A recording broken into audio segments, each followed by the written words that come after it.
Yap, dah. Cek. Suara ya. Aya. Tes. Aya cek. Tes. Cek. Ya. Tes. Yap. Ya.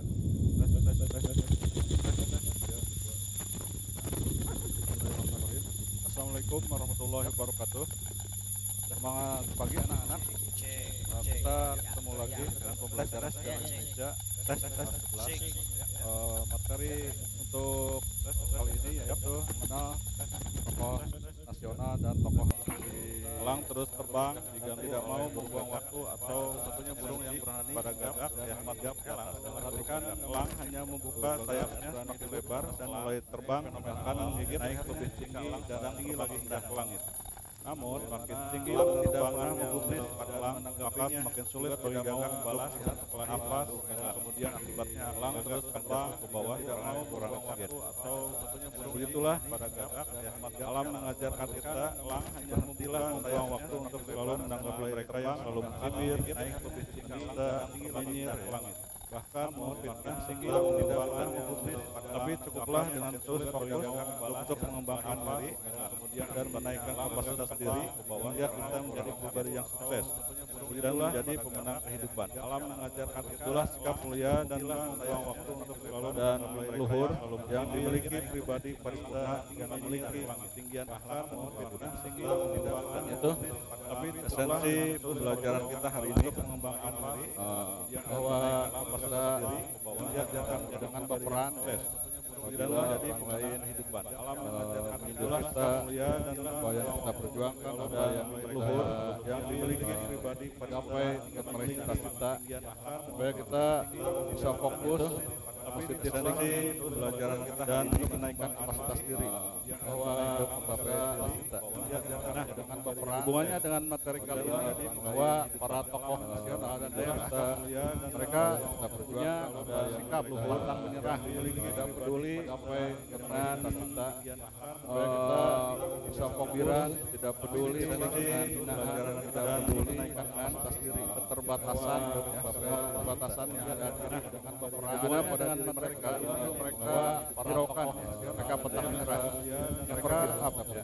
mereka tetap fokus untuk memperjuangkan cita-cita dirinya, tidak peduli dengan rakyatnya, masyarakat dan menaikkan kapasitas diri, keterbatasan sampai Indonesia merdeka. Hubungan dengan mereka Indonesia dari hiraukan jajahan, mereka pantang menyerah, itu mereka esensi dari pembelajaran kita hari ini cita-cita dan mudah-mudahan memotivasi kita untuk terus lebih baik lagi. Ini sampai untuk kompetisi dasar dan indikator pencapaian kompetensi kemarin sudah membahas mengenai mengidentifikasi tokoh nasional dan daerah mulai penguatan gambar dan disebutkan fotografi tokoh nasional dan daerah dalam terus kebinekaan mendeskripsikan peran tokoh nasional dan daerah dalam indikator pencapaian kompetensi menganalisis tokoh berdasarkan masa perjuangannya membahas menyimpulkan peran mengenai nasional dan daerah dalam nasional dan daerah mulai penguatan gambar yang dasarnya adalah mendeskripsikan peran tokoh nasional dan daerah dalam perjuangan kebinekaan. Untuk keterampilannya menulis sejarah tentang dasar nasional dan tokoh dari daerah kompetensi yang berjuang melawan melaporkan hasil analisisnya bahas di Bapak di akhir materi Bapak tugaskan kalian mengenai nilai keterampilan dalam mengerjakan soal esai. Untuk keterampilannya menulis sejarah bab di akhir slide berjuang melawan melaporkan PowerPoint yang Bapak upload di SPI Bapak dan di akhir materi upload tugaskan saya foto proses pekerjaannya di SPI mengerjakan paling lambat dikumpulkan hari Sabtu di 24 di akhir slide berjuang melawan ini sebelum PowerPoint yang Bapak upload di SPI Bapak dan video di akhir materi upload tugaskan saya foto proses pekerjaannya di SPI mengerjakan paling lambat dikumpulkan hari Sabtunya 24 apakah di akhir slide ini sebelum PowerPoint dalam video di akhir kalian upload tugaskan saya foto proses pengerjaannya ada sampai ini paling lambat dikumpulkan hari Sabtunya 24 apakah di akhir slide ini sebelum PowerPoint dalam video di akhir kalian upload tugaskan saya foto proses pengerjaannya ada sampai ini paling lambat dikumpulkan hari Sabtunya 24 apakah di akhir slide ini sebelum PowerPoint dalam video di akhir upload tugaskan saya foto proses pengerjaannya ada sampai ini paling lambat dikumpulkan hari Sabtunya 24 apakah di akhir slide ini sebelum PowerPoint dalam video di akhir upload tugaskan saya foto proses pengerjaannya ada sampai ini paling lambat dikumpulkan hari Sabtunya 24 apakah di akhir slide ini sebelum PowerPoint dalam video di akhir upload tugaskan saya foto proses pengerjaannya ada sampai ini paling lambat dikumpulkan hari Sabtunya 24 apakah di akhir slide ini sebelum PowerPoint dalam video di akhir upload tugaskan saya foto proses pengerjaannya ada sampai ini paling lambat dikumpulkan hari Sabtunya 24 apakah di akhir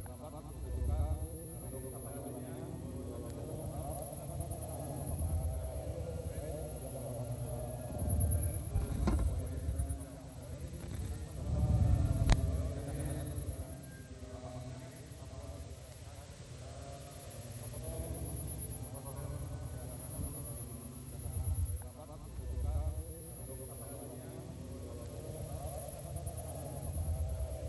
upload tugaskan saya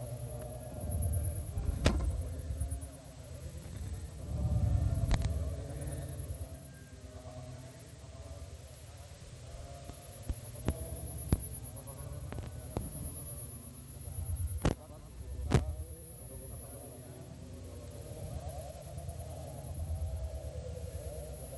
hari Sabtunya 24 apakah di akhir slide ini dalam video di akhir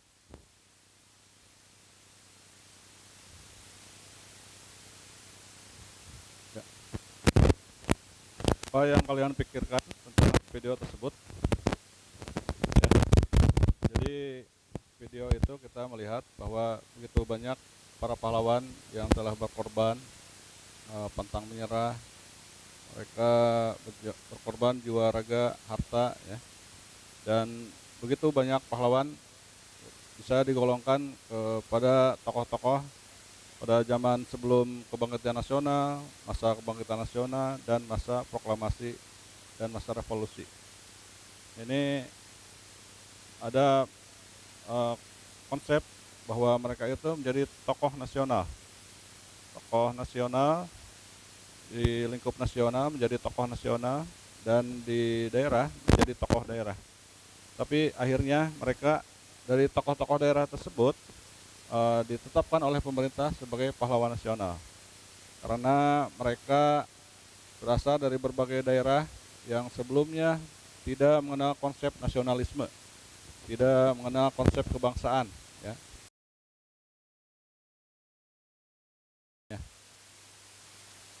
Ini tokoh nasional dulu ya. Pertama adalah Soekarno. Siapa yang tidak kenal dengan Bapak Presiden pertama kita ya, Soekarno. Soekarno nama kecilnya adalah Kusno ya, lahir pada tanggal 6 Juni 1901 di Surabaya. Karena sakit-sakitan maka oleh orang tuanya diganti namanya menjadi Soekarno ya. Itu terinspirasi dari cerita Pandawa ya. Ada suatu patih namanya Adipati Karno ya. Ditambah Su ya, jadi Soekarno. Untuk lebih jelasnya kalian saksikan film tentang Soekarno ya, mengenai sepak terjang Soekarno dalam sejarah di masa Belanda dan di masa Jepang, pendudukan Jepang. Nah, untuk riwayat pendidikan Soekarno yaitu sekolah di LS, Elementer Lager School ya, ABS,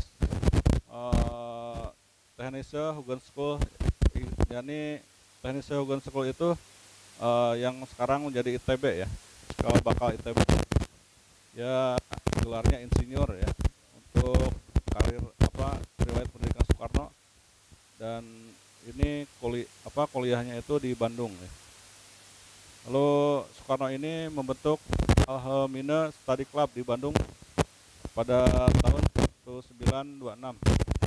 Ini awal karir Soekarno dalam suatu pergerakan nasional ya.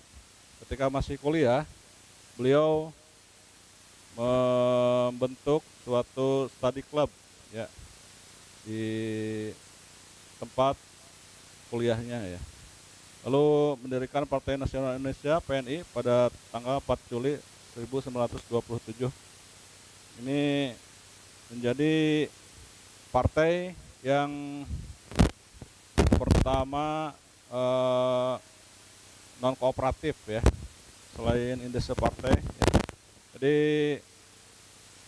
pengertian non kooperatif ini tidak bekerja sama atau tidak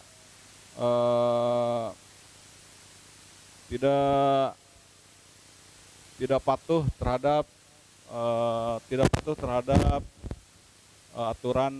aturan Belanda ya. Jadi untuk mencapai kemerdekaan mereka itu sering mengadakan perlawanan, tapi perlawanannya lewat media massa, lewat pemikiran di koran, majalah ya, yang mereka terbitkan. Lalu berpidato membangkitkan semangat rakyat untuk mendapatkan kemerdekaan ya. Akibatnya Soekarno ditangkap pemerintah kolonial Belanda dan ditahan di penjara Sukamiskin. Ini karena keahlian Soekarno sebagai orator ya, sebagai ahli pidato yang selalu semangat, yang berapi-api ya. Ini kelebihan Soekarno dalam mobilisasi massa, mempengaruhi massa ya. Sudah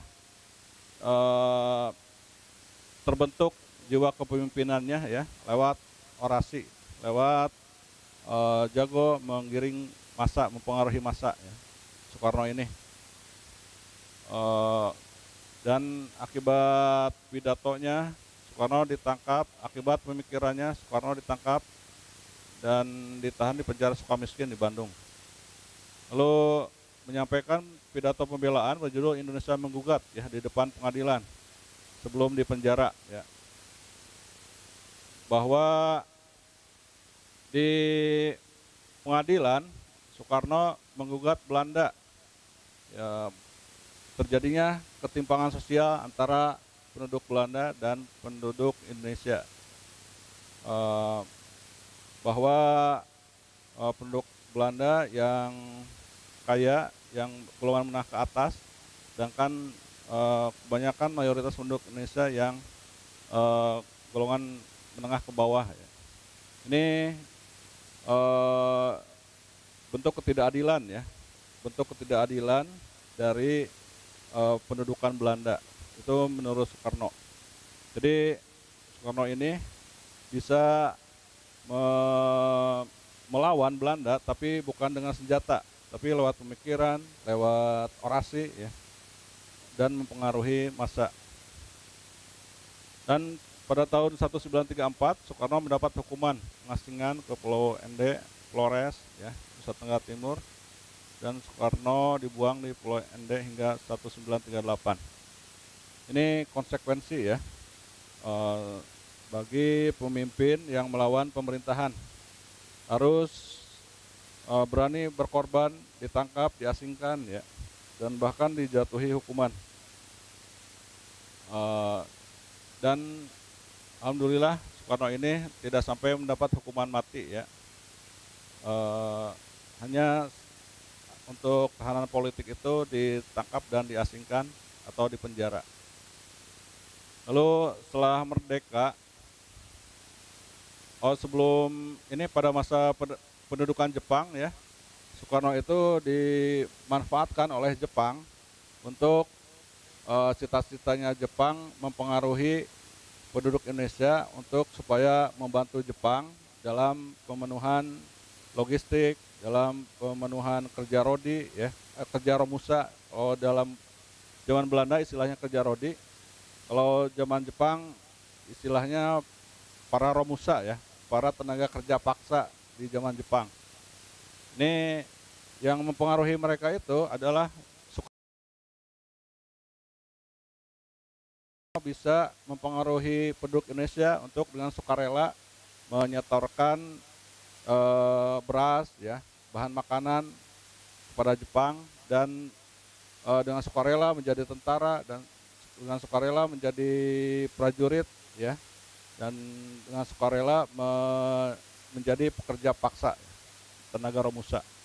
Ini menjadi kontroversi ya di masa ini, zaman pendudukan Jepang, di mana sebelumnya pada zaman Belanda Soekarno itu non kooperatif, tapi di zaman Jepang ini kooperatif dan seolah-olah dimanfaatkan oleh Jepang ya.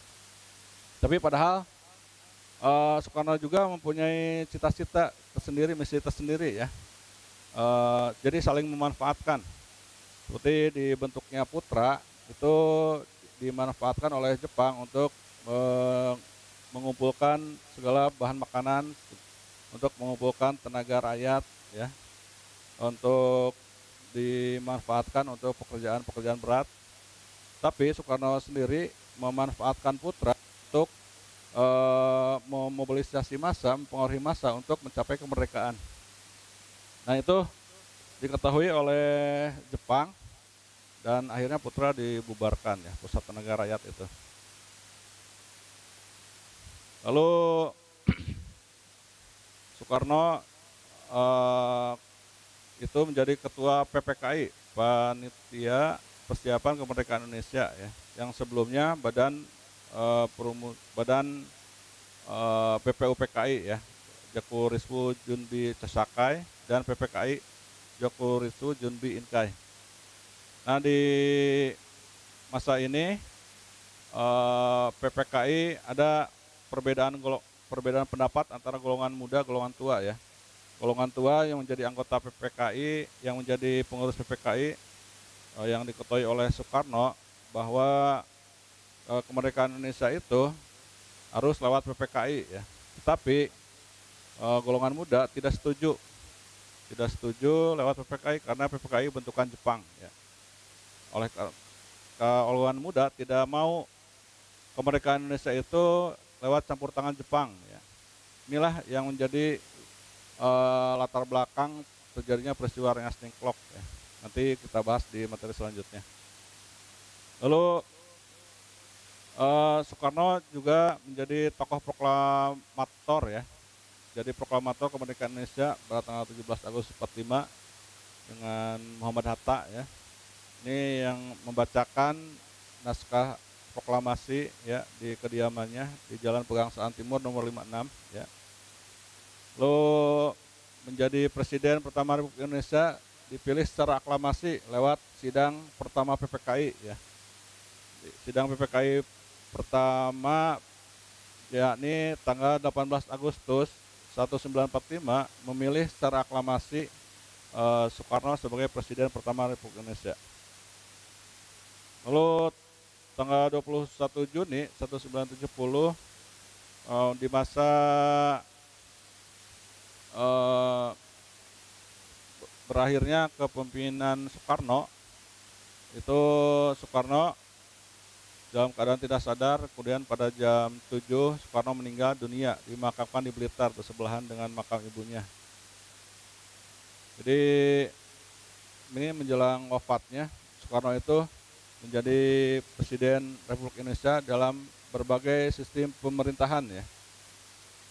Eh, Setelah dibentuk pemerintahan, diproklamasikannya kemerdekaan Indonesia, itu menyimpang ya, pemerintahan kita menjadi yang harusnya presidensil menjadi parlementer ya. Ada jabatan presiden sebagai kepala negara dan perdana menteri sebagai kepala pemerintahan. Ya. Lalu ada masa pengaruh Belanda ya, kita dituntut untuk memakai sistem federasi ya, federal. Ini bergonta-ganti perdana menteri ya, sampai 10 kali pergantian perdana menteri ya. Itu masa liberal, masa pemerintahan federal ya, federasi. Dan akhirnya Soekarno mengeluarkan dekret 5 Juli 1959 ya, untuk masa pemerintahan demokrasi terpimpin ya. Demokrasi terpimpin ini menjadikan Indonesia tidak lagi demokratis, tapi lebih ke arah otoriter, misalnya mengangkat diri menjadi presiden seumur hidup ya. Dan segala kebijakan berpusat pada presiden ya. Sampai akhirnya terjadinya peristiwa G30 SPKI ya, di mana sampai sekarang sudah masih menjadi kontroversi, bahwa semua pihak saling menyalahkan, semua pihak merasa paling benar, dan sebenarnya peristiwa G30 SPKI itu ada versi Soekarno, ada versi Soeharto, versi CIA ya, versi PKI sendiri. Nanti kalian akan membahas lebih dalam itu di materi kelas 12 ya. Dan ini dimakamkannya Soekarno sebenarnya punya keinginan untuk dimakamkan di Bogor ya. Tapi oleh Presiden Soeharto itu dimakamkan akhirnya di Blitar. Di Blitar bersebelahan dengan makam ibunya ya. Ini sebagian dari biografi Soekarno ya. Kalian bisa lebih membaca tentang biografi Soekarno di bukunya, di filmnya, atau di sumber-sumber lain yang lebih detail ya tentang Soekarno. Ini tokoh nasional yang kedua adalah Muhammad Hatta. Ini wakil presiden pertama Indonesia ya, Muhammad Hatta. Muhammad Hatta lahir di Bukit Tinggi, Sumatera Barat pada tanggal 12 Agustus 1902. Aktif dalam organisasi pemuda Young Sumatran Bond ya, sebuah organisasi kepemudaan dari Sumatera ya, mana beliau sudah muncul ya sebagai tokoh di Sumatera, tokoh pemuda. Jadi ketua Perhimpunan Indonesia ketika kuliah di Belanda mendirikan Indonesia Vereniging ya. Indonesia Vereniging ini organisasi pertama di luar Indonesia. Ketika kuliah di Belanda, Hatta dan teman-temannya itu mendirikan Indonesia Vereniging dan akhirnya namanya menjadi Perhimpunan Indonesia. Ini Perhimpunan Indonesia ini kita sudah membahasnya ya di materi organisasi pergerakan nasional, bahwa mereka banyak memperjuangkan kemerdekaan Indonesia di dunia internasional ya, lewat seminar, lewat pemikiran-pemikiran mereka di media massa di Belanda. Di bawah kepemimpinan Hatta, kegiatan PI lebih fokus pada perkembangan pergerakan di Indonesia dengan cara memberikan komentar melalui media. Jadi caranya untuk memperjuangkan kemerdekaan yaitu lewat komentar-komentar di media yang yang ada waktu itu ya, baik di Belanda ataupun di Indonesia. Dan juga membuat tulisan menganjurkan rakyat agar berjuang mencapai kemerdekaan. Tulisan-tulisan tersebut dimuat dalam majalah Indonesia Merdeka. Jadi beda gaya dengan Soekarno ya. Kalau Soekarno lebih banyak dengan orasi ya, dengan agitasi politik, dengan bahwa lebih mementingkan eh, mempengaruhi massa itu lewat orasi, lewat pidato. Tapi Hatta ini mempengaruhi massa itu lewat pemikiran-pemikiran di media massa, lewat tulisan-tulisan, komentar-komentar di media massa, ya, untuk mempengaruhi masyarakat, untuk mempengaruhi bangsa. Jadi ada saling melengkapi ya antara Soekarno dan Hatta ini. Ada yang jago orasi, pidato ya, lewat lisan, ada yang jago pemikiran-pemikiran lewat tulisan, ya, saling melengkapi. Jadi cocok ya mereka ini sebagai pasangan proklamator dan presiden dan wakil presiden pertama, saling melengkapi, saling menutup kelemahan dan menunjukkan kelebihan mereka masing-masing. Ya. Jadi Hatta ini pandangannya dengan Soekarno berbeda. Kalau Soekarno lebih mementingkan agitasi politik ya lewat kewibawaan, lewat kepemimpinan. Kalau lewat kepemimpinan individu ya.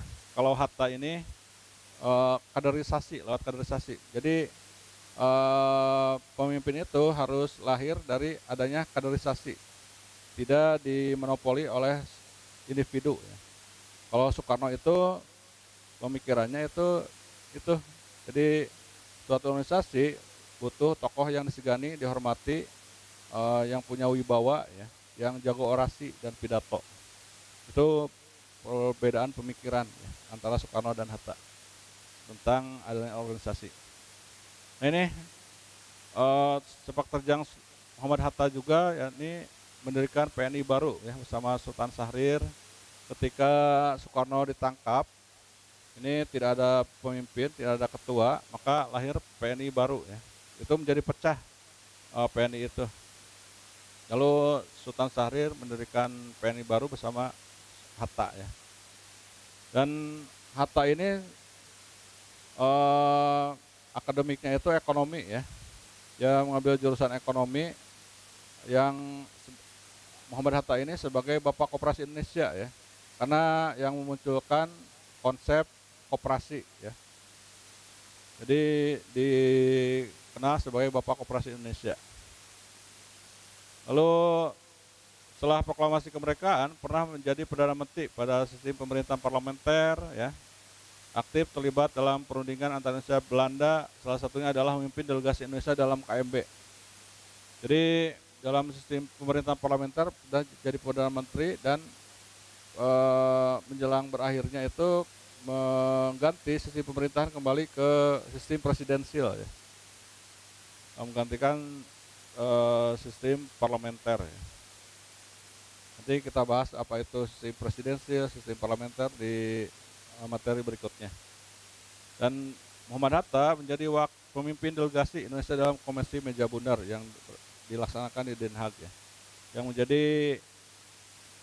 perundingan terakhir antara Indonesia dengan Belanda, yang isinya penyerahan kedaulatan dari masa ini ya, secara bertahap penyerahan kedaulatan dari Belanda ke Indonesia. Meninggal Muhammad Hatta pada tanggal 14 Maret 1980 dan dimakamkan di Pemakaman Umum Tanah Kusir, Jakarta. Ini biografi Muhammad Hatta ya.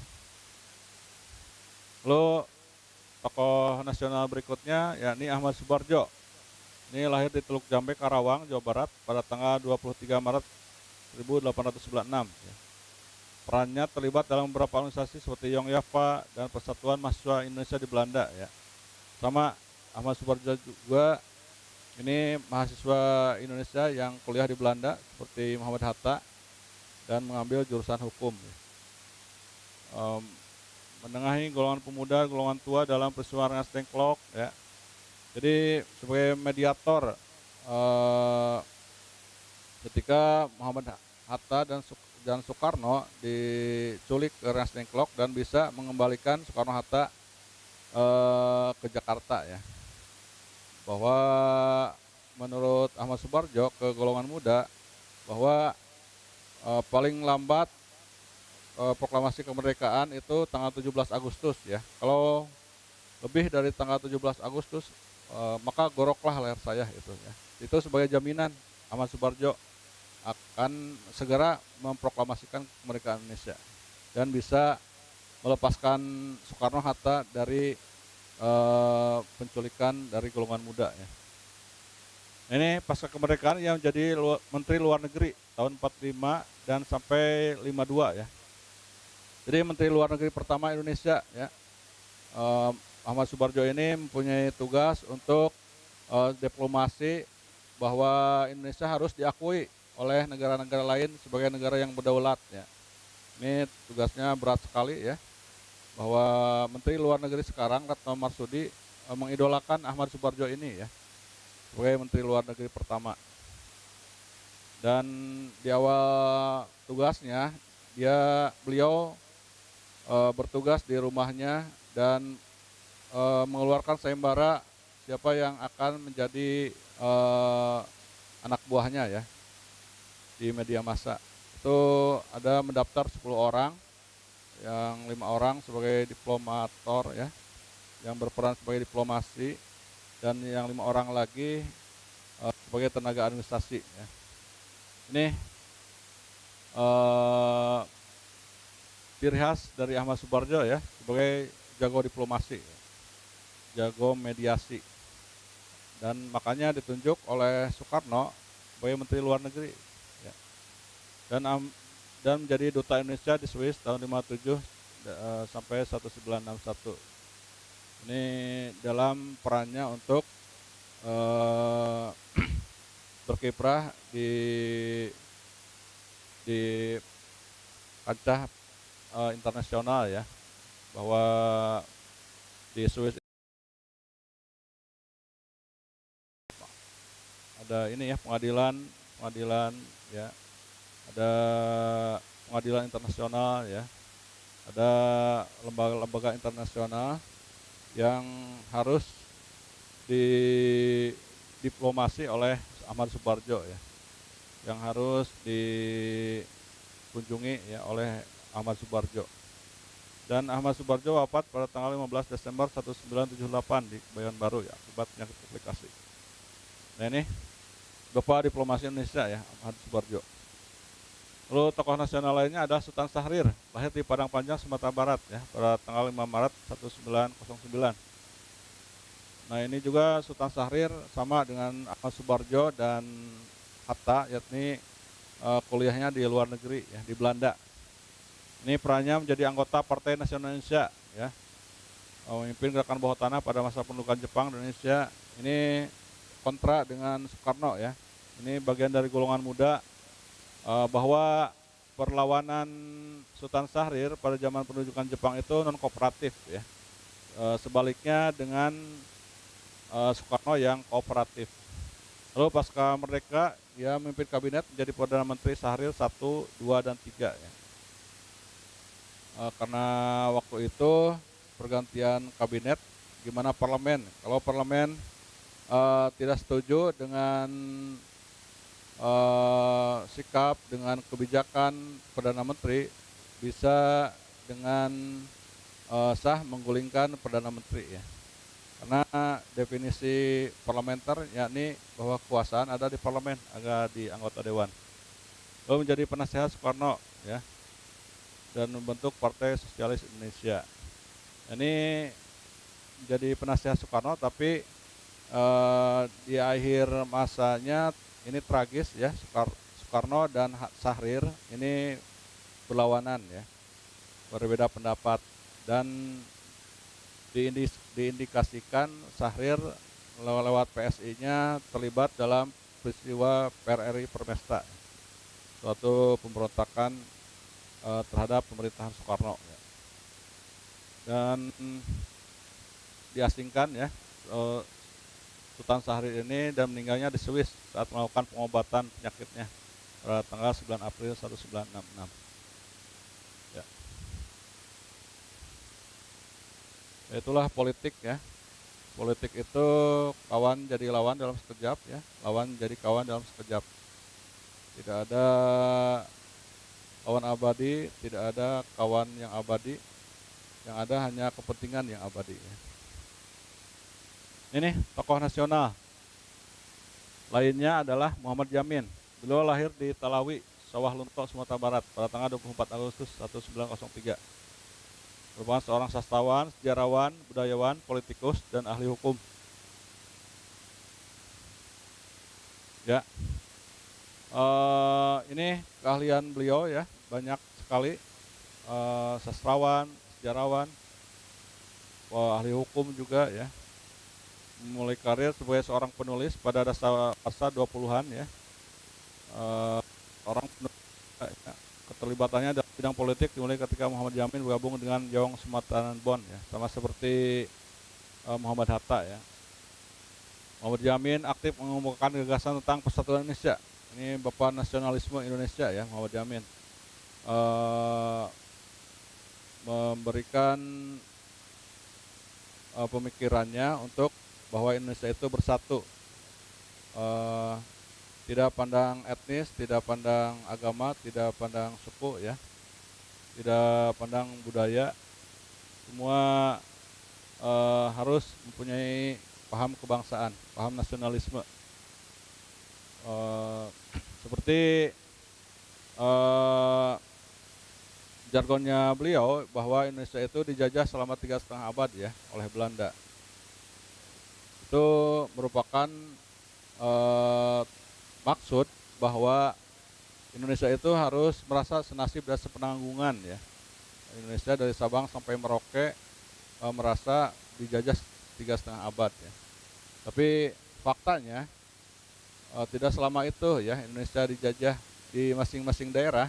Ada yang seperti di Aceh baru awal abad ke-20 Aceh bisa ditaklukkan ya. Karena sengitnya perlawanan Aceh ya terhadap Belanda. Ini istilahnya sama Muhammad Yamin diambil secara keseluruhan ya, dari Sabang sampai Merauke itu Indonesia dijajah selama 3,5 abad. Dan tidak juga dijajah oleh pemerintahannya itu selama itu ya, bahwa Indonesia paling lama dijajah itu oleh sebuah perusahaan ya, perusahaan yakni VOC yang menjelma menjadi kepanjangan pemerintahan Belanda. Jadi ada juga selama 3,5 abad itu pemerintahan Prancis, ada juga pemerintahan Inggris ya pada masa Raffles dan masa Daendels, walaupun orang Belanda tapi tunduk pada pemerintahan Prancis pada masa Napoleon Bonaparte. Ya, ini Bapak Persatuan Indonesia ya. Walaupun banyak merekayasa sejarah ya, tapi tujuannya untuk paham nasionalisme, bahwa dari Sabang sampai Merauke Indonesia itu harus merasa punya rasa senasib sepenanggungan ya, bahwa Indonesia itu dijajah selama itu. Dan selain itu bahwa kerajaan pertama Indonesia, kerajaan Singosari sebagai negara pertama Indonesia ya, cikal bakal negara pertama Indonesia, lalu Sriwijaya, lalu Majapahit ya, yang telah mempersatukan Nusantara. Lalu gambar Gajah Mada yang beliau gambar ya, Gajah Mada itu di penggambaran Gajah Mada itu oleh beliau Muhammad Yamin ya, lewat bukunya. Yang di dalam fotonya itu, gambarnya itu sebagai Mahapatih yang gagah ya. Lalu menurut Muhammad Yamin adalah salah satu alat untuk persatuan adalah bahasa. Karena merupakan ahli bahasa, karena dengan bahasa bisa memikat manusia ya. Lewat bahasa, komunikasi kita bisa menyampaikan ide, pendapat, gagasan ya. Dan melalui bahasa, komunikasi kita bisa tahu ide atau gagasan dari bangsa lain. Jadi ini ya, menurut beliau bahasa itu penting ya.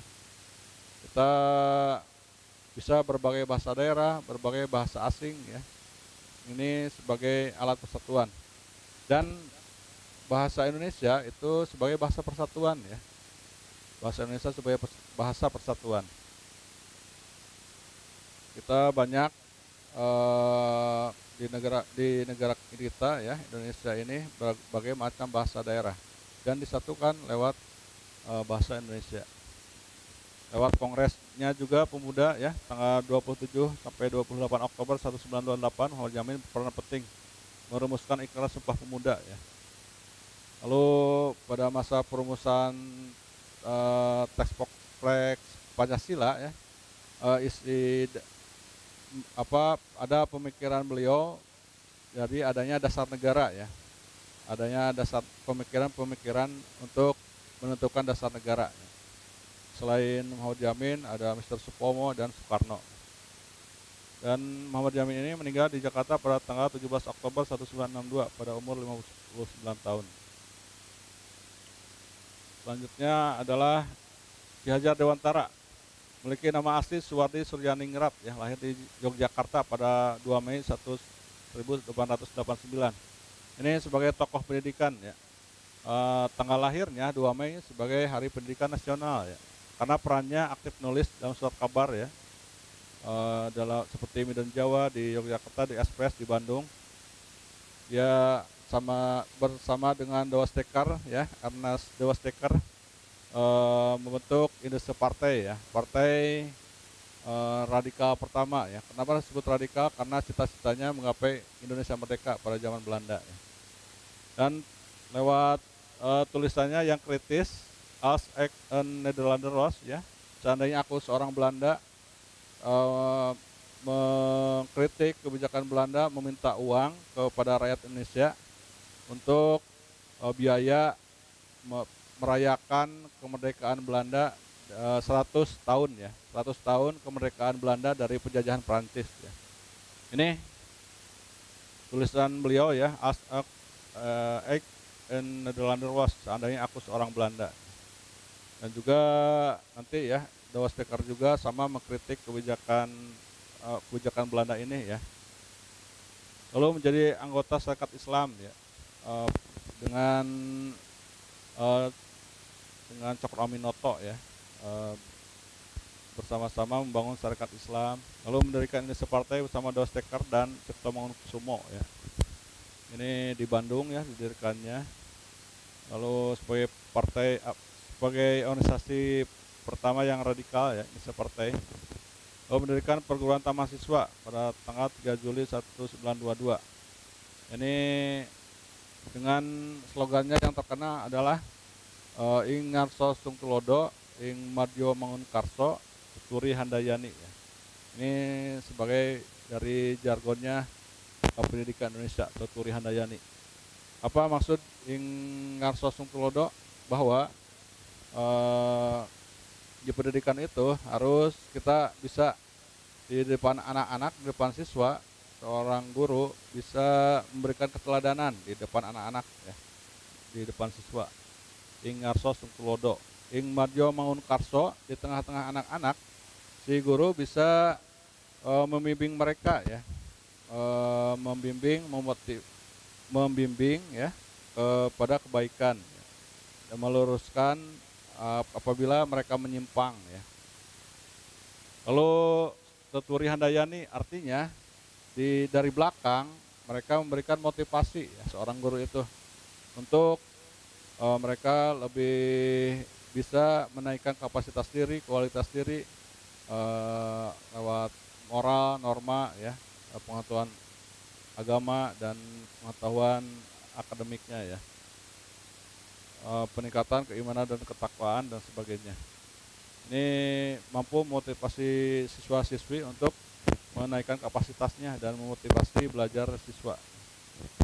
Ya, ini makanya tanggal lahirnya sebagai Hari Pendidikan Nasional ya, tanggal 2 Mei. Lalu Ki Hajar Dewantara ini wafat pada tanggal 26 April 59 di Yogyakarta.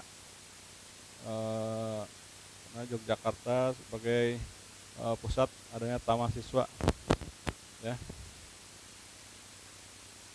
Itu demikian ya biografi mengenai Ki Hajar Dewantara.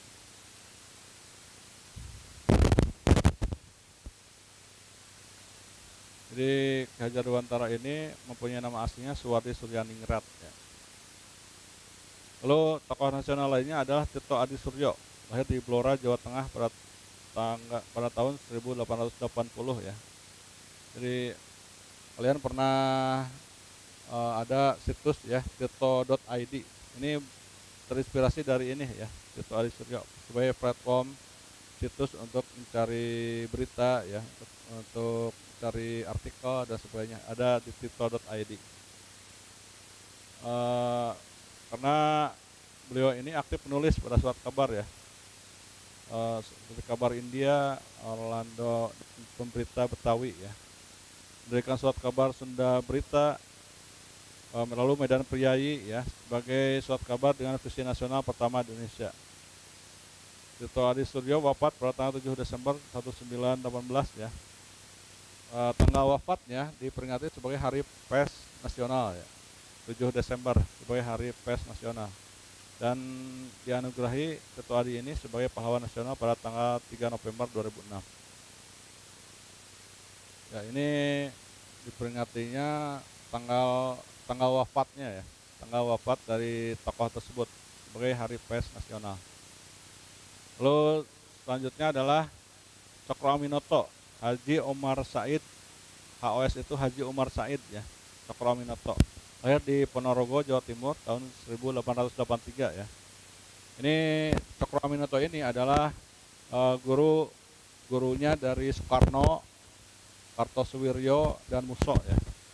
Yang berbeda ideologi itu, Soekarno yang nasionalis, Musso yang komunis, dan Kartosuwiryo yang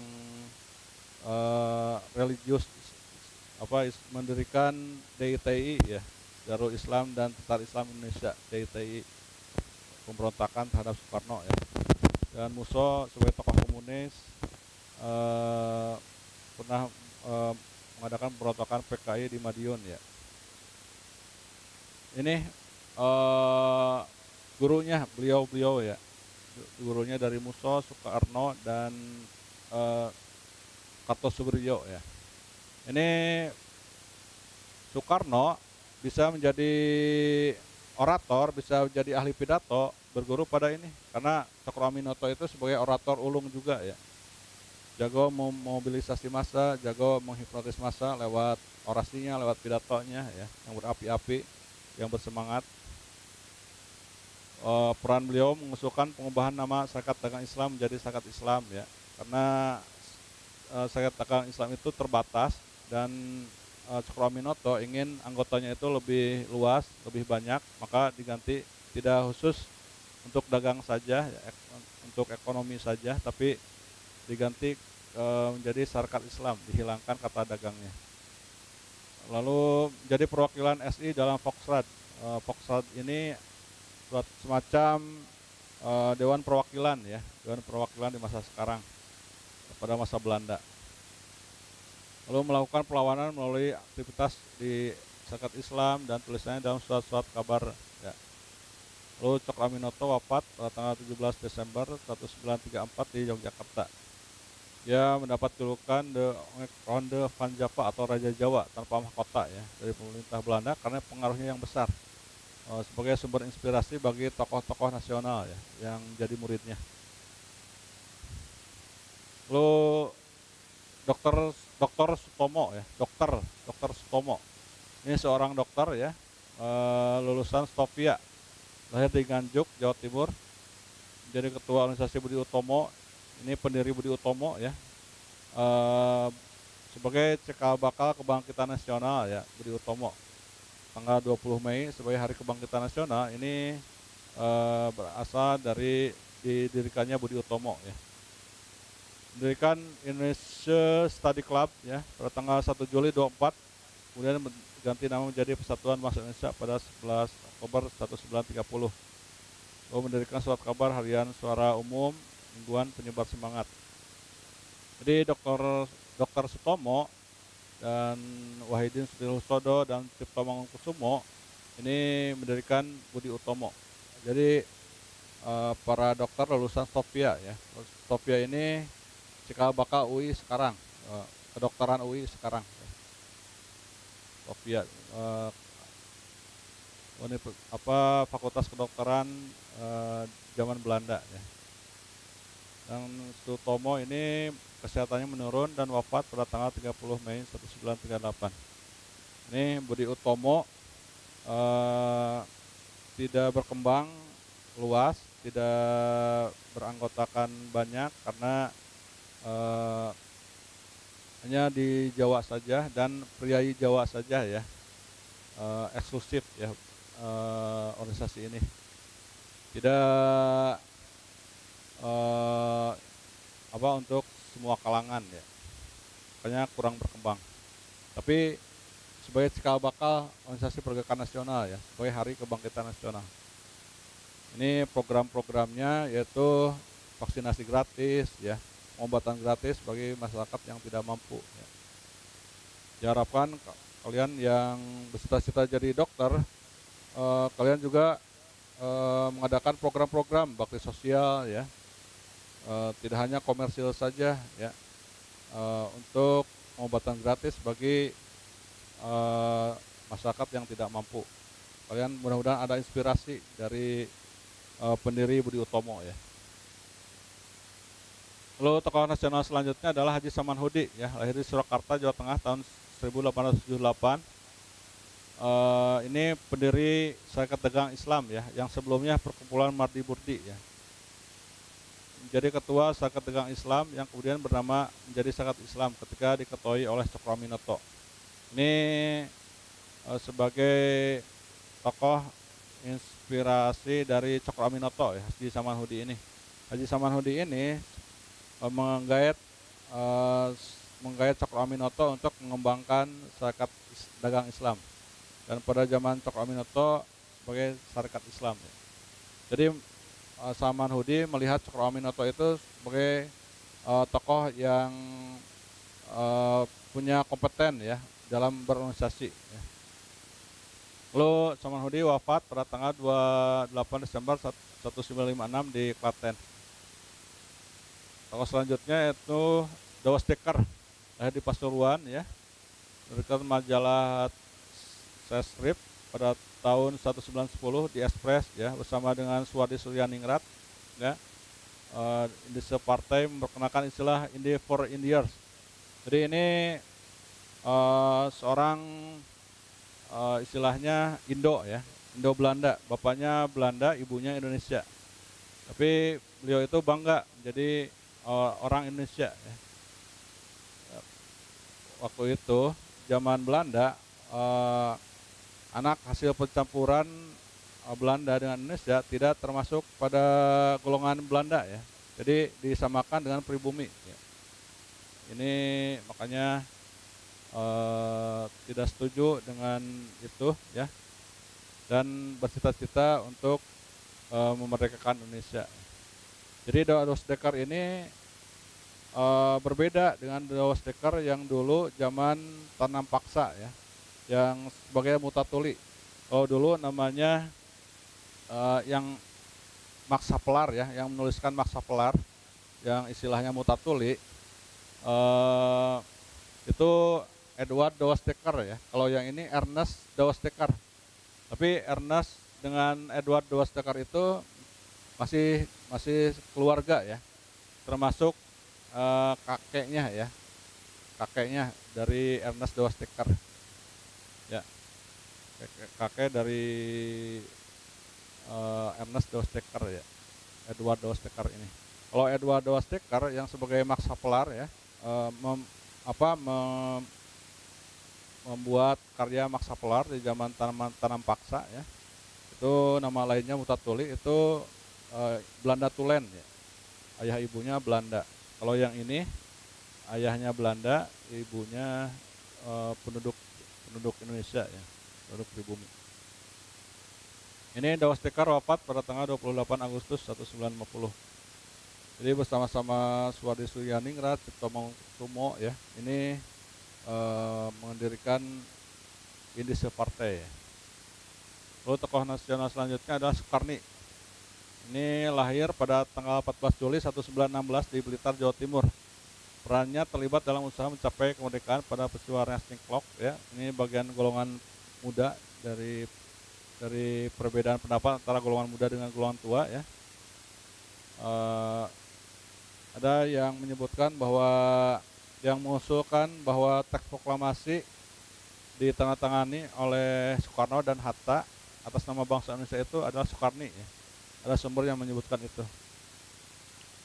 Tapi ada juga yang menyebutkan bahwa bukan Sukarni tapi Sayuti Melik ya, yang mengusulkan itu. Ini Sukarni juga mendirikan Partai Murba ya, dan menjadi ketuanya, dan meninggal di Jakarta pada tanggal 7 Mei 1971. Lalu tokoh nasional selanjutnya adalah Sayuti Melik. Nah ini dikenal sebagai pengetik teks proklamasi ya, karena peran dia sebagai wartawan ya, mendirikan surat kabar, pernah jadi anggota PPKI, pengetik naskah proklamasi ya, jadi anggota KNIP ya, anggota DPR tahun 71 sampai 77. Ini bersama istrinya kritis terhadap Belanda lewat tulisan-tulisannya ya, sebagai penulis.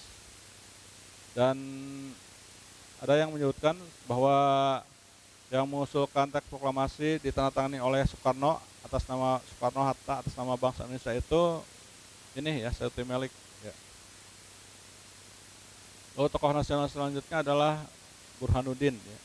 Nama asli Burhanuddin BM Diah ya, karena bapaknya M Diah ya, itu maka ditambahkan dalam namanya menjadi Burhanuddin M Diah ya. Aktif dalam dunia jurnalis, mendirikan Percaturan Dunia ya, terlibat dalam usaha menyebarkan proklamasi, merebut percetakan Jepang, Jawa Timbun, mendirikan Harian Merdeka.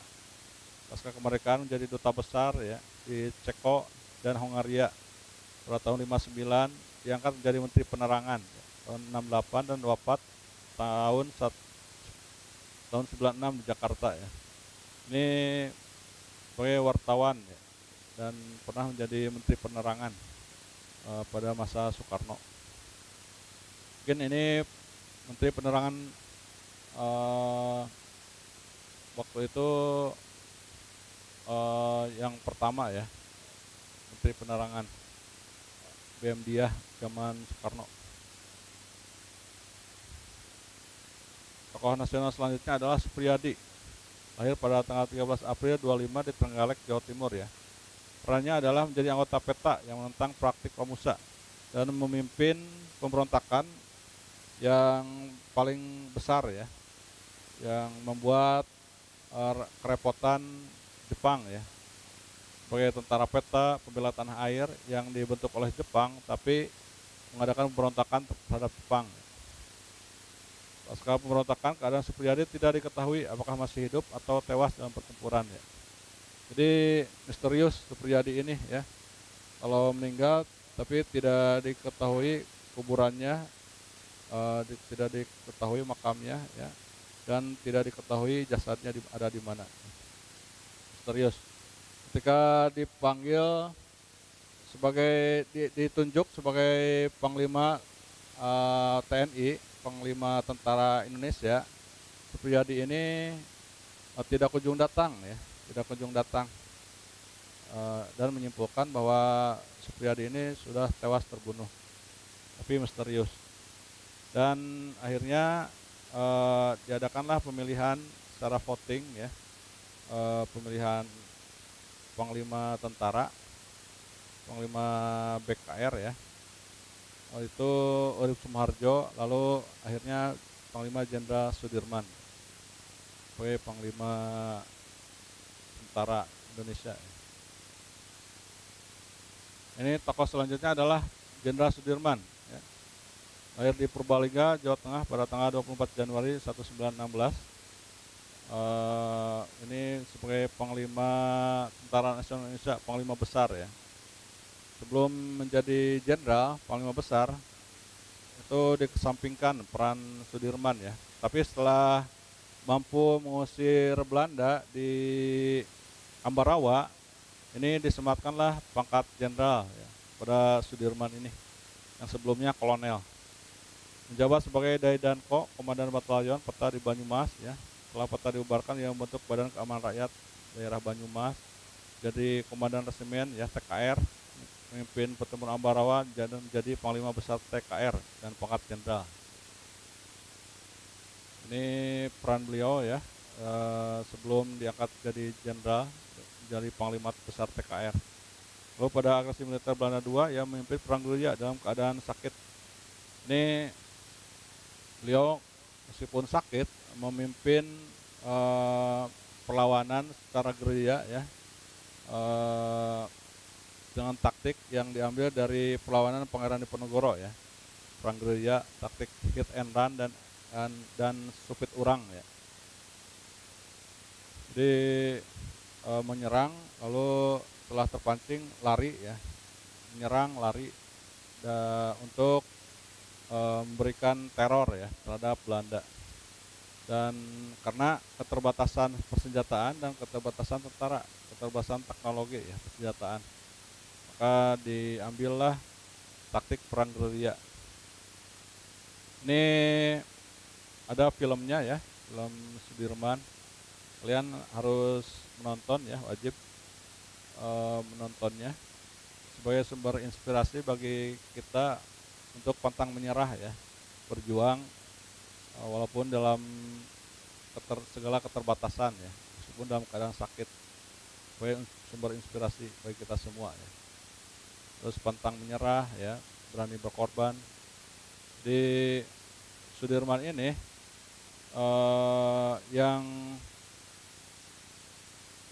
menunjukkan kepada dunia internasional bahwa TNI itu masih ada, masih eksis ya. Ketika pengakuan Belanda bahwa TNI itu sudah habis, NKRI itu sudah dikuasai oleh mereka, maka diadakannya perang gerilya ini. Ini sebagai bantahan terhadap dunia internasional ya, bahwa TNI dan NKRI sudah tamat. Ini peran beliau, dan beliau sampai dibuatkan patungnya di Jepang ya, di depan kantor Kementerian Pertahanan Jepang ya. Kenapa? Karena Jepang merasa bangga dengan Sudirman, karena Sudirman itu didikan Jepang ya, pada masa pendudukan Jepang sebagai tentara peta, tentara pembela tanah air ya. Sampai oleh bangsa lain, tokoh nasional kita, pahlawan kita itu sampai dibuatkan patung ya untuk menghormati beliau, karena bangsa Jepang merasa bangga terhadap Jenderal Sudirman. Ini ada tokoh daerah. Tokoh daerah selanjutnya yaitu tokoh daerah yakni Cut Nyak-Dien ya. Lahir tahun 1850. Perannya mempertahankan wilayah Aceh dari ambisi perluasan kekuasaan Belanda di Sumatera ya. Sama dengan suaminya Teku Umar, Cut Nyak-Dien ini salah satu pahlawan ya dari sekian banyak pahlawan dari Aceh ya. Seperti Panglima Polim, Tengku Cikditiro ya, Tut Mutia, dan Teku Umar. Memimpin penjalaan terhadap pos-pos Belanda di pedalaman ya, dengan taktik perang gerilya ya. Cut Nyak-Dien mengalami kesulitan makanan dan penyakit rabun karena keterbatasan fisik ya dan kesehatan. Akhirnya orang dekatnya Van Leeuw menyerahkan Cut Nyak-Dien ke Belanda dengan syarat penyakitnya mendapat perawatan. Akhirnya diserahkanlah ke Belanda karena kesehatannya menurun, kondisi fisiknya menurun. Oleh orang dekatnya diserahkan Cut Nyak-Dien untuk ditangkap, ditawan, dan ditawan di rumahnya, kemudian diasingkan ke Sumedang dan wafat di Sumedang pada tanggal 6 November 1908. Ini bahu-membahu dengan suami dan pahlawan lainnya untuk terus melakukan perlawanan terhadap Belanda ya. Ini sampai Aceh ini yang paling akhir ditaklukkan oleh Belanda. Baru bisa ditaklukkan pada awal abad ke-20. Lalu tokoh daerah yang menjadi tokoh nasional adalah Singamangaraja ke-12. Dia lahir di Bakara tanggal 18 Februari 1845, meninggal di Dairi 17 Juni 1907 pada umur 62 tahun. Jadi perannya itu sebagai pemimpin agama di Tanah Batak ya, Singamangaraja ke-12, kepala adat dan kepala suku ya. Ini sebagai pemimpin agama kepercayaan asli Batak ya. Lalu pada tanggal 17 Februari 78 ia memimpin perlawanan terhadap Belanda yang menguasai wilayahnya. Karena ketidaksetujuan wilayahnya dikuasai oleh Belanda dan untuk mengurangi kekuasaan Belanda, beliau mengadakan perlawanan. Lalu Raja Singamangaraja 12 gugur setelah tertembak di hutan daerah Sim-Sim. Jadi walaupun anak istrinya sudah ditangkap ya, sudah diculik, masih melakukan perlawanan ya. Jadi tidak mampu membuat turun semangat Singamangaraja walaupun anaknya dan istrinya sudah disekap oleh Belanda ya. Dan akhirnya tewas ya, gugur setelah mengadakan perlawanan di hutan daerah Sim-Sim. Tokoh lainnya adalah Tuanku Imam Bonjol ya. Nama aslinya Peto Sarip. Kenapa disebut Imam Bonjol? Karena sebagai pemimpin di daerah Bonjol di Sumatera Barat.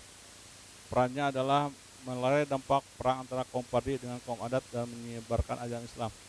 Karena waktu itu di Sumatera Barat ada dua kelompok, kaum adat dan kaum Pardi. Kaum Pardi ini yang ingin meluruskan akidah dari umat Islam ya, memurnikan ajaran Islam ya, ingin terinspirasi dari Wahabi ya, ingin memurnikan ajaran Islam yang menyimpang oleh kaum adat ya. Nah, ini peran Imam Bonjol bisa menjadi mediator ya, yang melerai, yang mendamaikan antara kaum adat dengan kaum Pardi. Ini suatu pemimpin yang disegani ya, dihormati oleh kedua kelompok. Lalu memimpin penyerangan terhadap Belanda. Imam Bonjol ditangkap lewat di bentengnya ya, di Bonjol dengan taktik perang taktik pengepungan dari belakang ya, sehingga akhirnya Imam Bonjol dapat ditangkap lewat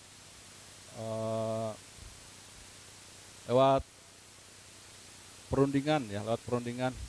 Ketika berunding tidak mencapai kesepakatan, beliau ditangkap sama seperti Pangeran Diponegoro ya. Beliau ditawan di Bukit Tinggi, kemudian dipindahkan ke Cianjur dan wafat di Manado ya, pada tanggal 8 November 1964. Ini perlawanan Imam Bonjol ini sempat terhenti ya, ketika Belanda ingin fokus dulu menangani perlawanan perang Diponegoro ya. Lewat perjanjian Masang, Belanda dengan liciknya gencatan senjata dulu dengan Imam Bonjol ya, untuk lebih fokus bala tentaranya untuk membasmi atau istilahnya melumpuhkan perlawanan Pangeran Diponegoro. Baru setelah perlawanan Pangeran Diponegoro dapat diatasi, lalu kembali lagi ya, Belanda mencabut gencatan senjata dan mengadakan penyerangan terhadap Imam Bonjol. Itu liciknya Belanda ya. Liciknya Belanda bisa apa istilahnya, janjinya tidak bisa dipercaya ya. Perundingan dibujuk dengan perundingan, tapi akhirnya ditangkap seperti tokoh Imam Bonjol dan Pangeran Diponegoro. Lalu tokoh daerah lainnya adalah Sultan Badarudin ya. Sultan Badarudin ini dari Palembang ya, nama asli Raden Hasan. Perannya adalah memimpin pertempuran rakyat Palembang terhadap Belanda. Karena Palembang banyak sumber daya alam ya, minyak, batu bara, maka Sultan Badarudin tidak ingin daerah wilayahnya dikuasai oleh Belanda ya. Ditangkap oleh Belanda dengan tipu muslihat juga ya, dan diasingkan ke Batavia sehingga pada 22 November 1822. Lalu tokoh daerah lainnya adalah nama asli Abdul Fatih ya. Abdul Fatih ini Sultan Agung Tirtayasa ya. Kenapa disebut Sultan Agung Tirtayasa? Karena pernah mendirikan istana di daerah Tirtayasa ya. Sultan Agung Tirtayasa ini yang membawa Kesultanan Banten mencapai puncak kejayaan ya dan masa emasnya. Tapi sayang masa kejayaannya, masa emasnya ini runtuh akibat pengkhianatan anaknya ya, Sultan Haji, yang bekerjasama dengan Belanda. Jadi upaya Belanda untuk mengadu domba bangsa kita ya, bahwa tokoh yang terkena pantang menyerah, semangat mengadakan perlawanan terhadap mereka mencari cara supaya mereka yang dilawannya itu, musuhnya itu pecah ya. Maka mendekati anaknya ya, yakni Sultan Haji yang terkena provokasi Belanda bahwa ayahnya akan memberikan tahta kepada adiknya ya, pada adik dari Sultan Haji. Nah, makanya Sultan Haji terprovokasi ya dan mengkhianati ayahnya. Ini menolak kerjasama dengan VOC dan berusaha menghalangi aktivitas ekonomi VOC di Banten ya, karena Banten sebagai wilayah strategis, sebagai daerah perdagangan, daerah pelabuhan ya, tidak mau wilayahnya dikuasai oleh Belanda dan perdagangannya dimonopoli oleh Belanda. Nyatakan perang dengan VOC pada 11 Mei 58 dan tidak mau berdamai ya. Lalu membangun istana baru dengan nama Tirtayasa ya. Makanya dikenal dengan nama Sultan Agung Tirtayasa. Sultan Agung Tirtayasa wafat dikhianati oleh anaknya Sultan Haji yang bersama dengan VOC, dan meninggal karena bujuk rayu anaknya, sehingga dapat ditangkap ya Sultan Agung Tirtayasa ini karena bujuk rayu anaknya, dan akhirnya diasingkan hingga wafatnya di pengasingan. Lalu tokoh daerah selanjutnya adalah Sultan Agung. Sultan Agung Hanyokrokusumo, lahir di Kota Gede, Sultan Mataram ya. Ini yang membawa Mataram Islam, Kesultanan Mataram Islam ke puncak kejayaan Sultan Agung. Berasal dari Sultan Mataram, melakukan perlawanan besar-besaran sampai 2 kali ke VOC di Batavia ya.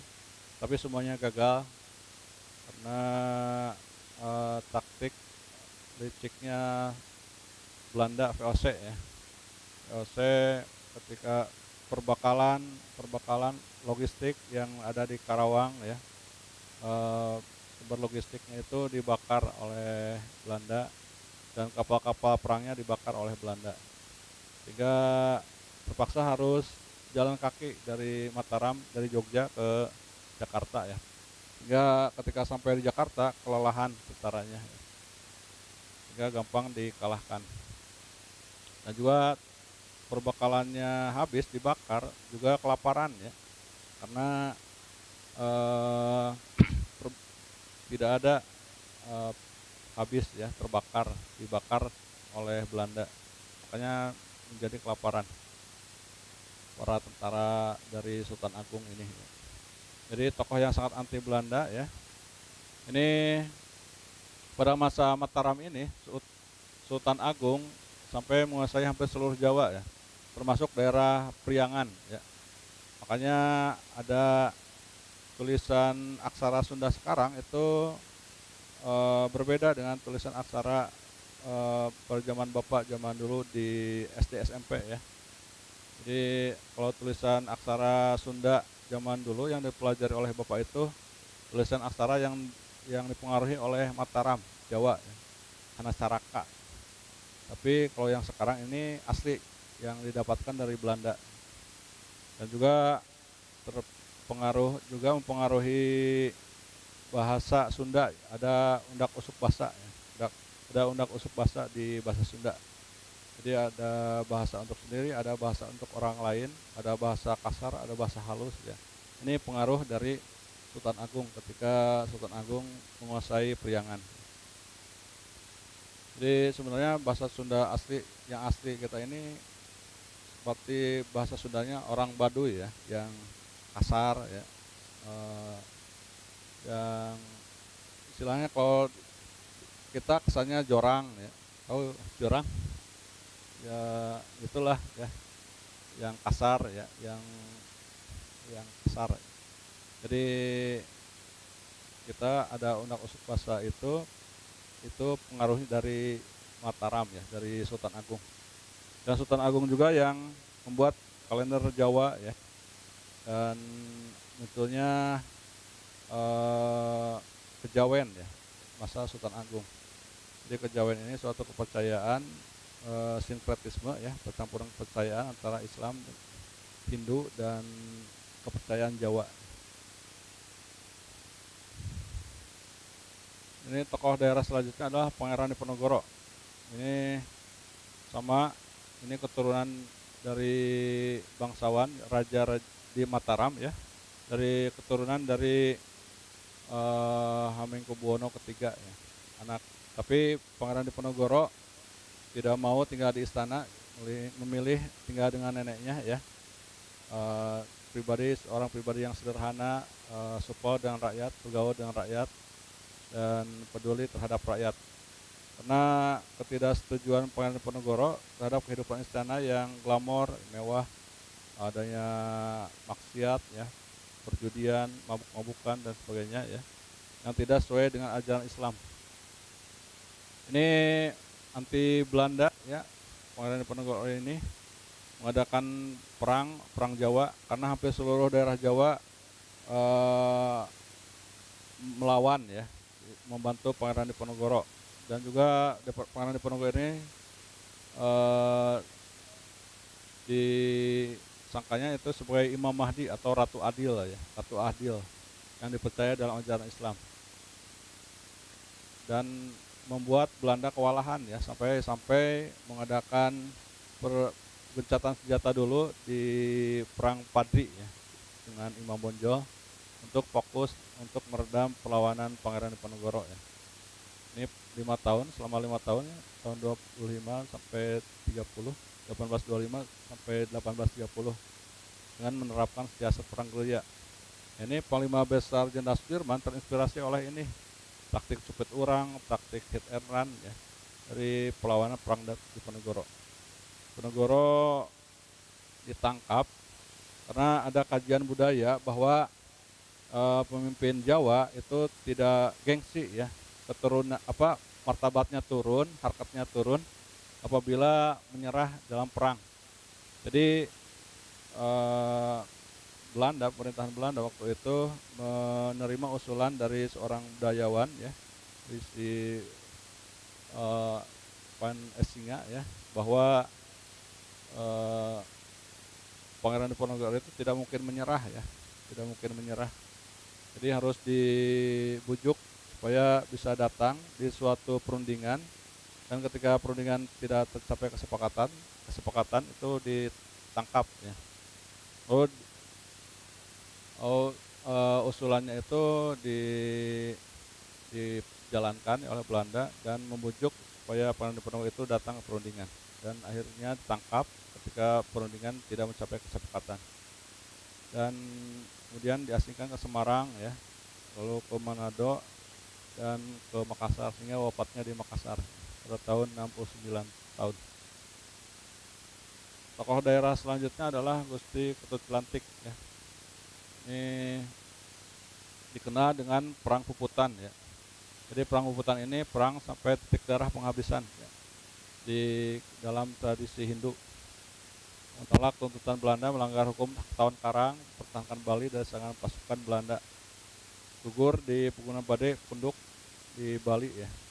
Jadi perang puputan ini ada puputan Jagakarsa dan puputan Margarana ya. Kalau ini puputan Jagakarsa sebagai kerajaan atau wilayah dari Ketut Jelantik ya. Kalau puputan Margarana ini setelah Indonesia merdeka, tokohnya itu I Gusti Ngurah Rai ya, yang menjadi nama bandara di Bali. Ini sama puputan juga, tapi nama istilahnya puputan Margarana. Lalu tokoh selanjutnya adalah Sultan Hasanuddin ya. Sultan Hasanuddin ini dikenal sebagai ayam jantan dari timur ya, karena sikap pantang menyerahnya dijuluki Hanche van het Oosten ya, ayam jantan dari timur. Ketika sampai wafatnya juga Sultan Hasanuddin tidak mau mengakui kedaulatan Belanda ya. Dia meninggal dunia pada tanggal 12 Juni 1670. Ini juga dapat dikalahkan sampai terpaksa menandatangani perjanjian Bungaya akibat adu domba ya. Adu domba provokasi Belanda pada wilayah yang ingin melepaskan diri dari kerajaan Gowatalo ya, kerajaannya Sultan Hasanuddin. Ini Arupalaka, Sultan Bone dan Sultan Buton ya. Belanda bisa memprovokasi mereka untuk melawan Sultan Hasanuddin. Lalu tokoh daerah selanjutnya adalah Kapitan Patimura ya. Ini seorang, nama aslinya Thomas Matulesi, lahir di Ambon tapi besar di Separua, Maluku. Ini akhirnya tragis ya, dihukum mati, digantung di depan Benteng Dusted. Ini perannya merebut Benteng Dusted ya, dan bisa mengalami penjajahan di zaman Belanda dan juga zaman Inggris pada masa Inggris. Tokoh daerah selanjutnya adalah Pangeran Antasari. Pangeran Antasari ini dari Kalimantan ya, Sultanan Banjar, bisa mempersatukan dan memimpin pemberontakan di desa-desa terhadap Belanda. Sebagai seorang pemimpin yang disegani, dihormati ya. Walaupun beliau keturunan raja ya, tapi dia seperti halnya Pangeran Diponegoro ya, tidak berada keluar dari zona nyaman ya, berada di tengah masyarakat ya, tidak mau bekerja sama dengan Belanda. Ini Belanda triknya yaitu mengangkat Pangeran Tamjidillah untuk sebagai raja sebagai Sultan Banjar ya. Sedangkan Pangeran Tamjidillah ini sosok yang tidak disukai oleh masyarakat. Dan Pangeran Antasari memimpin penyerbuan Benteng Pangaron ya. Lalu Pangeran Antasari wafat akibat penyakit cacar, meninggal di Bayan Begok dan meninggal pada tanggal 11 Oktober 1862 pada usia 53 tahun. Ini demikian materi mengenai tokoh nasional dan daerah yang memperjuangkan kemerdekaan Indonesia. Ini terakhir ada evaluasi ya, Bapak upload di SPI di menu tugas PR dan dikumpulkan paling lambat hari Sabtu pukul 11 malam. Ini nomor 1 yaitu harus kalian jelaskan ya, diketik atau ditulis ya, dan difotokan kalian sedang mengerjakannya. Pertama, jelaskan peran tokoh daerah minimal 3 dalam masa sebelum kebangkitan nasional ya. Kedua, apakah pendidikan menjadi hal yang menentukan seorang dapat berperan dan membela bangsanya? Jelaskan ya. Lalu yang ketiga, bagaimana menurut kalian tentang kontribusi Ki Hajar Dewantara dalam dunia pendidikan Indonesia? Keempat, bagaimana pendapat kalian terkait pidato terkenal Soekarno yaitu Indonesia Mengugat? 5, jelaskan pemikiran Hatta di bidang ekonomi. 6, bagaimana pendapat kalian mengenai perjuangan Jenderal Sudirman dalam perang menghadapi Belanda dalam agresi militer 2? Itu pertanyaan-pertanyaan yang harus kalian jawab secara tertulis. eh, kalian upload jawabannya di SPI ya. Demikian materi yang bisa Bapak sampaikan. Ada yang bertanya? Ada yang mau tanya? Sebelum diakhiri.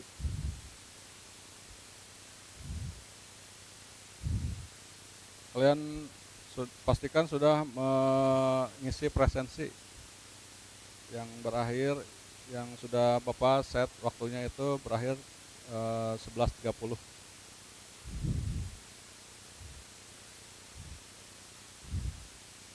Ada pertanyaan? Apa? Siapa? Hitler? Oh ya, mungkin itu pertanyaan yang tidak ada hubungannya dengan konten ya, dengan materi. Nanti bisa Bapak jelaskan di lain waktu ya, nanti di tatap muka. Kalau sudah tidak pembelajaran daring dan harus eh, tatap muka ya, karena tidak sesuai dengan konten. Maaf ya, tidak bisa Bapak jelaskan hari ini karena berhubung waktunya sudah habis. Ada lagi? Tidak ada. Baik, kalau tidak ada, diakhiri dengan bacaan hamdalah. Alhamdulillahirabbil alamin. Bapak akhiri kegiatan BDR hari ini dengan ucapan Assalamualaikum warahmatullahi wabarakatuh.